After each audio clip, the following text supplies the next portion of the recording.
Good morning, parents. I haven't done a parent video in a couple of days, so I wanted to touch base with y'all, just give you a little encouragement. I know we've extended the distance learning experience, and I'm sure there's quite a few different feelings and emotions going on about that, and your emotions probably change throughout the day and from day to day, and that's okay. I've heard from a few of you who are like, I'm not a teacher. It's okay. Don't try to be a teacher. Be a parent and encourage your kids. Do the best you can. That's all that we're really expecting and asking. Um, it's important that your child just keeps learning, and they're going to learn just by doing the work. And one thing a lot of parents will ask, how do I get my child to read better? How do I improve their reading? Well, the most important thing to do to improve reading is to read more. It's just like any sport. The more you practice at it, the better you get. So the more you read, the more fluent you get, which means you read it easier and with more inflection, with better tone. The better your reading comprehension gets, the more you read. So the best thing about, or the best way to improve reading is to read more. So just like in math, the more you practice, the better you get. Those multiplication facts in third and fourth grade, if you practice those multiplication facts over and over and over, you get them quicker. And there's lots of ways to do that. In the lower grades, those sight words, letters, colors, numbers, addition and subtraction facts, kindergarten up to 10, 1 through 10, those addition and subtraction facts, counting to 100, writing it to 100, all of those things. The more you practice, the better you get.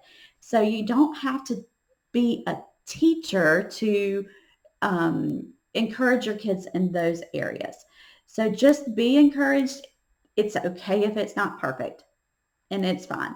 A lot of teachers are doing Zoom or conferencing on Schoology, or have other means of being in touch with you through Remind or Seesaw or other formats. Reach out to the teachers. They are more than happy to help if you have a question or get stuck in something that you may not understand. Um, I remember when my daughter was in fourth grade, Common Core math had just come out, and I had teacher certification and could not figure it out, the process of how they wanted to teach it. And it made me feel like I'm certified to teach, but I can't teach this because it was a different way of doing it. Um, the next year, the teachers had a parent academy for fourth grade parents to kind of show them the process of doing these different math skills. So just understand that it's okay if it's not perfect. Reach out to the teachers; they'll be glad to help you. Um, and what I kind of wanted to focus on today was feelings and emotions, and how your feelings and emotions impact your kids. Now, we're all kind of in a state where we're frustrated because life is just not the same as it was. A lot of kids strive and thrive off of structure and routine, and a lot of that has been thrown out the window. So we kind of have to adjust to our new normal and kind of work from there. And it's totally okay for you and your kids to have different feelings and emotions throughout the day or from day to day. And that's totally normal, and it's okay. It's how we handle those emotions that can be an issue. So just try your best to handle them in a calm manner.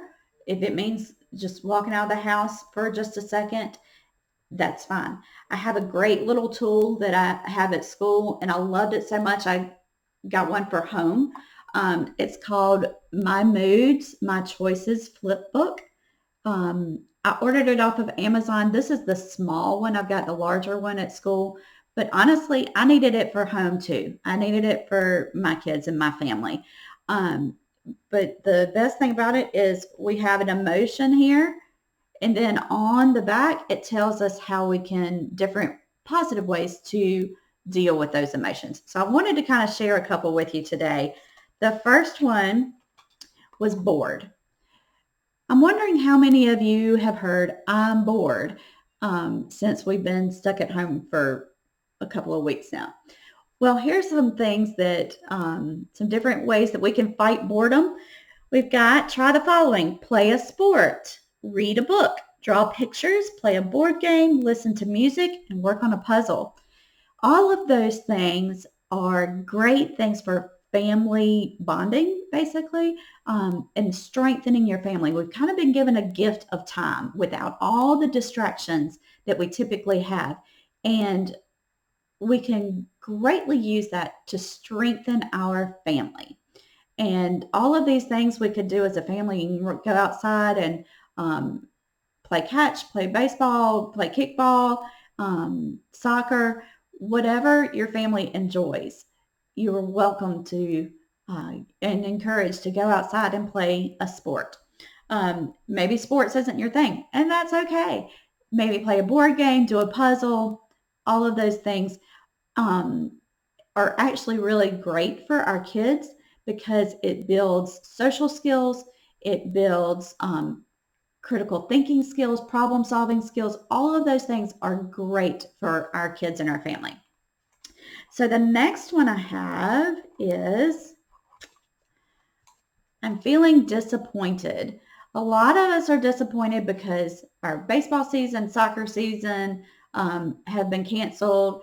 Our dance classes have been canceled. I've seen some great virtual dance classes going on. Maybe gymnastics is canceled. All those things that we typically do after school are canceled. So some things that we can do if we're feeling disappointed is to hug someone, listen to music, draw pictures, talk with an adult, write about it, or make a silly face. So those are some things that we can do to kind of help us feel a little bit better if we're disappointed. The next one I wanted to share is frustrated. I'm sure parents and kids alike have been frustrated a good bit over the last couple of weeks, and that's okay. So here's some things we can do when we're frustrated. We can write about it, draw pictures, talk with an adult, talk with a friend, listen to music, or exercise. Once you start getting into these, you can kind of see a pattern of things that anybody can do. I know in regular counseling sessions with adults, journaling is one of those things that kind of fits a lot of different areas. So if you're waking up in the middle of the night and you're feeling anxious or a lot on your mind, if you write about it, it'll help you go back to sleep. If just during the day you're feeling really frustrated, if you just have a notebook set to the side and you're getting frustrated with your kids and what their work is, if you just go over there and just kind of write it out a little bit, it'll kind of ease that anxiety a little bit and kind of help you out.